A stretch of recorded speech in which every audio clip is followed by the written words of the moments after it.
సంవత్సరాలు ఖాళీగా వదిలేసిన సందర్భం. ఈ 100 రోజుల్లో మన సెంట్రల్ గవర్నమెంట్ నుంచి అమరావతి మన రాజధానికి 15,000 కోట్లు, మన పోలవరం ప్రాజెక్టుకి 12,500 కోట్లు తీసుకొచ్చిన ఘనత మన ఎన్డీఏ ప్రభుత్వానికి. అంటే ఇవన్నీ కూడా మీకు తెలియాలి.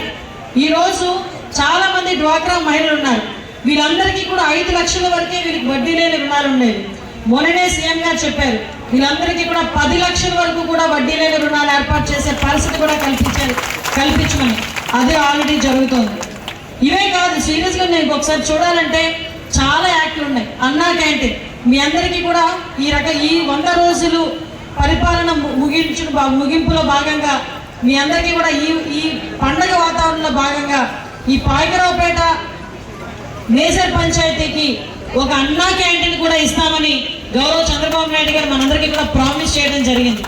అంటే అన్నా క్యాంటీన్ ఇంతవరకు మున్సిపాలిటీస్లోనే ఇవ్వడం జరిగింది. మనకి ఇక్కడ కూడా మనకు అన్నా క్యాంటీన్ ఇవ్వడానికి కూడా కన్స్ట్రక్షన్ అప్పుడు ఆగిపోయింది. ఈ 5 సంవత్సరాలు ఎవరు చేయలేదు. మళ్ళా మనం వచ్చిందో చేద్దాం అనుకున్నాం. మొన్ననే అడిగితే కంపల్సరీ ఇస్తామని చెప్పి నారాయణ గారికి కూడా ప్రపోజల్ ఇస్తే నారాయణ గారు కూడా కమింగ్ సూన్ మన అన్నా క్యాంటీన్లో అది కూడా పెట్టే పరిస్థితి ఈరోజు కనిపించింది. అంటే ఈరోజు ఏ యాక్టివిటీ చేసుకోవాలనుకున్నా ఇవే కాదు చాలా కార్యక్రమాలు చేసుకోవడం జరిగింది. ఈరోజు ఒక పక్క నుంచి